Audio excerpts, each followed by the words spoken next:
Naruto's training exams is well regarded as one of the best arcs ever, but a lot of people forget about the totality of the arc and only think about the really hype fights at the end. Combat is obviously always going to be the thing that most people are going to point to and be attracted to, but the Force of Death is honestly sometimes feels like the forgotten force. The Force of Death introduced many concepts, many characters, and many abilities and ways of fighting that we don't really see a lot, and as well as plot points that really set up the rest of part 1 of Naruto. The Force of Death really starts with Anko really explaining why the Force of Death is so dangerous, as well as the scrolls regarding the Earth Scroll and the Heaven Scroll, how you need to get one of the other in order to advance. One thing that happens is you see this sly character with a really long tongue pull up on Anko. He's acting real comfortable for a genin that really shouldn't be touching an instructor right now.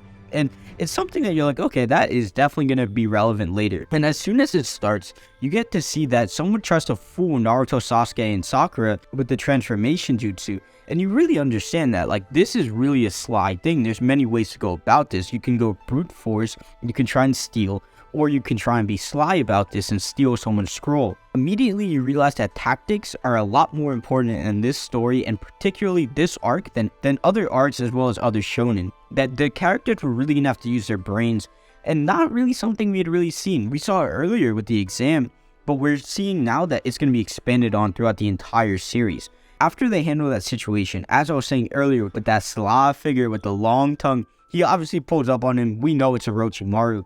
And that is the first time you see Sasuke absolutely petrified. You see Naruto get attacked by a giant snake, and Sasuke, it's important to note that at this point, he's already been sunned by Haku as well as Lee. And now he is getting absolutely outmatched. And we have seen Sasuke get destroyed before, but we have never seen Sasuke that scared before. And Sasuke was absolutely terrified of Orochimaru. We get that epic moment though when he recovered from the giant snake and gets that snake to throw him up. He goes and he saves Sasuke. And Sasuke at that point, you can really judge this character in this fight and by all of the reactions. Sasuke is almost thinking let me protect my comrades. I can't lose more people. And that's where I feel that comes from. He's already lost his family. And he knows Orochimaru states at the beginning of the fight he is there to kill. So he will kill Sakura and Naruto if they don't run away. And Naruto, when he reacts to that, he's trying to level up to that. Naruto is trying to match Orochimaru. When he blocks the snake and asks Sasuke, he finally gets his get back and he's like, are you scared? That was a pristine moment because it showed Naruto for once really fully over Sasuke, but he's also in a sound mind. He's not fully in the nine-tail state, and that's also, going off that, one of the first times we see Naruto really control the nine-tail state like that. And we can really see that evolve throughout the story, as well as a lot of part 1 of him being in that mode where he has the red eyes, but he's uncontrolled a lot. Even regarding that, we see Orochimaru drop a lot of hints about Naruto and the secret behind his power, because we need to remember, no one really knew much about the Nine Tails up to that point. So Orochimaru is dropping hints. Orochimaru leaves, but he leaves Sasuke with the curse mark. And at that point, we have no idea what that is. We don't know what that can lead to, but we know that Sasuke is marked by an extremely strong character that, unlike Zabuza, Zabuza was a demon. Do not get me wrong, Zabuza was an absolute menace, but Orochimaru was different. Orochimaru was terrifying. Orochimaru looked like he had no humanity in him whatsoever. That he was a being worse than the devil himself. So we don't know what's going to happen to Sasuke here. But eventually they go and they run to recover. Both Naruto, he's knocked out because he was trying to fight Orochimaru in his nine-tail state. And Orochimaru, I believe, loosened up the seal a little bit on his chest. So Naruto and Sasuke are out of commission. And then Sakura goes to hide them away until she's pulled up on by the sound ninja.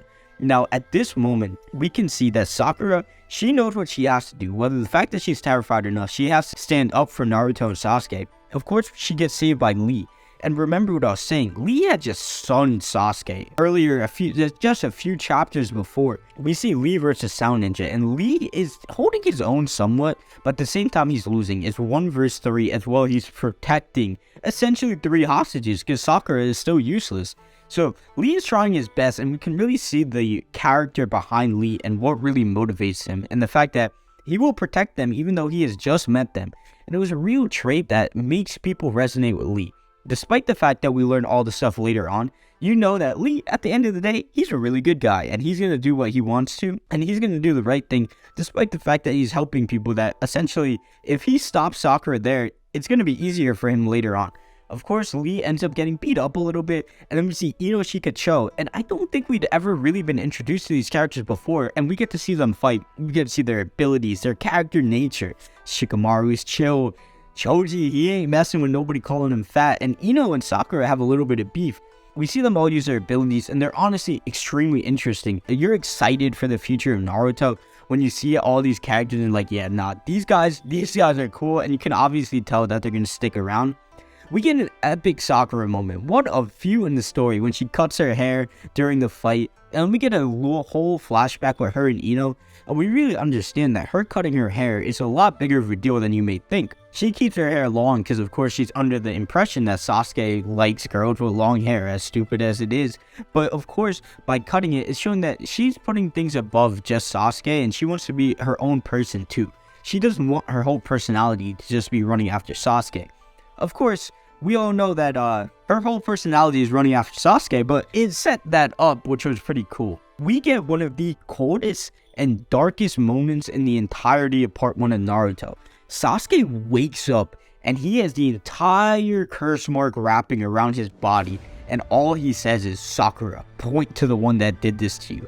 At that moment, you know he's about to beat his ass, and I don't even know what the guy's name is, but he just absolutely gets behind him. He's moving faster than ever, with more demonic and hatred intent than he was before. He's moving with almost intent to kill. And then Sasuke breaks his arm, and he's a character that uses his arms to fight, I believe. When he breaks his arm, you're really like, this is the first real consequence it feels like Sasuke has dealt out to any character, and he looked like he wanted to kill. And we actually get another decent Sakura moment when she like hugs him and she's like, "Please stop, like you gotta get a hold of yourself." And that situation basically fizzles out from there. We get some stuff with Neji and Tenten, but they don't do anything too crazy.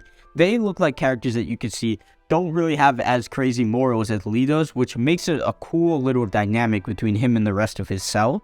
Throughout this, we're getting updates from Anko, and we get Orochimaru's real face shown to us when he pulls up on Anko and puts a curse mark on her too.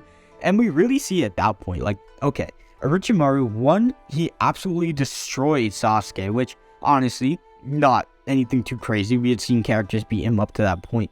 But he just watched an instructor of the exam.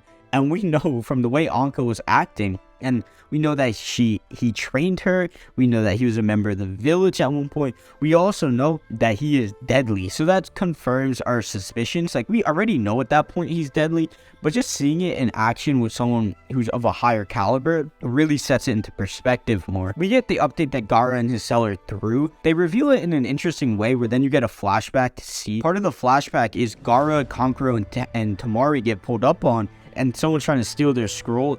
And instead, Gaara's just like, "Let me handle this." And he gets hit with a barrage attack. And he's just like, "Is that all you got?" Like, he looks so cold.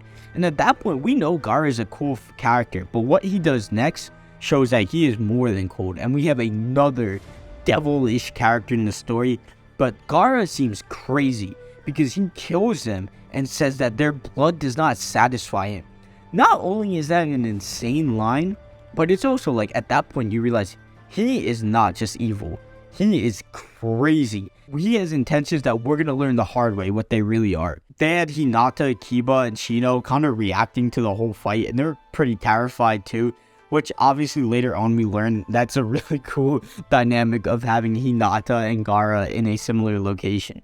The arc wraps up with Kabuto essentially telling Naruto not to open the scroll, otherwise they'll be knocked out, and that they need to get a scroll ASAP, because at this point they still only have their one. They eventually get the scroll with the villain that has all the clones, and they go back to the transformation jutsu as a way to fool the villains. It wasn't the most interesting part at all, and we see Kabuto is helping them too, which at that point, I'm not gonna lie, I was not suspicious of Kabuto at all at that point. Kabuto honestly seemed like a real one. It wasn't too interesting. I won't spend too much time on this part, but they eventually beat them, and then they get to the end. I think they could have wrapped it up a little bit better, but honestly, in rereading it, the Force of Depth is a lot longer than you think it is. And then, of course, we get the end of the arc, and it revealed that Kabuto is working with Orochimaru, and it also is weird, because Orochimaru is kind of like casually in the center, so you're really kind of confused as to how that all works, but you're like, oh wow, Kabuto is actually evil, and you go from thinking he's a real one to thinking, wow, he's the biggest snake in the world. The Force of Depth, in hindsight and rereading, was one of the most interesting points that revealed so much information that was going to be important later in the series, from the curse mark to tactics to character abilities to character dynamics. And a lot of it is evolved upon in the preliminary round, which is going to be another video, and I hope you guys like this one. We're going to be doing the Chunin exams and a bunch of Naruto arcs as well. That's all I have for you today. We're just getting started. I'll stay consistent, and I will see you in the next video.